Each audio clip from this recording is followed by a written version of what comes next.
کشمیری سیاست کی ایک توانا اور جاندار آواز ہمیشہ کے لیے خاموش ہو گئی۔ صدر آزاد جموں کشمیر بیرسٹر سلطان محمود چودھری طویل علالت کے بعد اسلام آباد میں انتقال کر گئے۔ ان کی عمر 71 سال تھی۔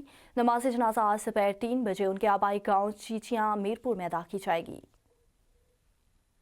بیرسٹر سلطان محمود کا شمار آزاد کشمیر کے ممتاز رہنماؤں میں ہوتا تھا۔ انہوں نے 3.5 دہائیوں تک خطے کی سیاست پر گہرے نقوش چھوڑے۔ بیرسٹر سلطان محمود کو سیاست وراثت میں ملی۔ قیادت کو انہوں نے جدید سیاسی جدوجہد سے حاصل کیا۔ بیرسٹر سلطان نے برطانیہ سے بار ایٹ لا کرنے کے بعد 1980 کی دہائی میں عملی سیاست کا آغاز کیا۔ 1985 میں پہلی بار اسمبلی کے رکن منتخب ہوئے اور پھر 10 انتخابات میں حصہ لیا، جن میں سے 8 میں کامیابی حاصل کی۔ وہ ایک مرتبہ وزیر اعظم، ایک مرتبہ اپوزیشن لیڈر اور صدر ریاست کے منصب تک پہنچے۔ پیپلز پارٹی، مسلم لیگ اور تحریک انصاف سمیت مختلف سیاسی جماعتوں سے وابستگی کے دوران وہ ہمیشہ مرکز سیاست میں رہے۔ 2021 کے انتخابات کے بعد انہیں صدر آزاد جموں و کشمیر مقرر کیا گیا۔ بیرسٹر سلطان محمود کچھ عرصے سے علیل ہونے کے باعث سیاسی سرگرمیوں سے دور ہو گئے تھے اور اسلام آباد کے ایک نجی اسپتال میں زیر علاج تھے، جہاں ان کا انتقال ہو گیا۔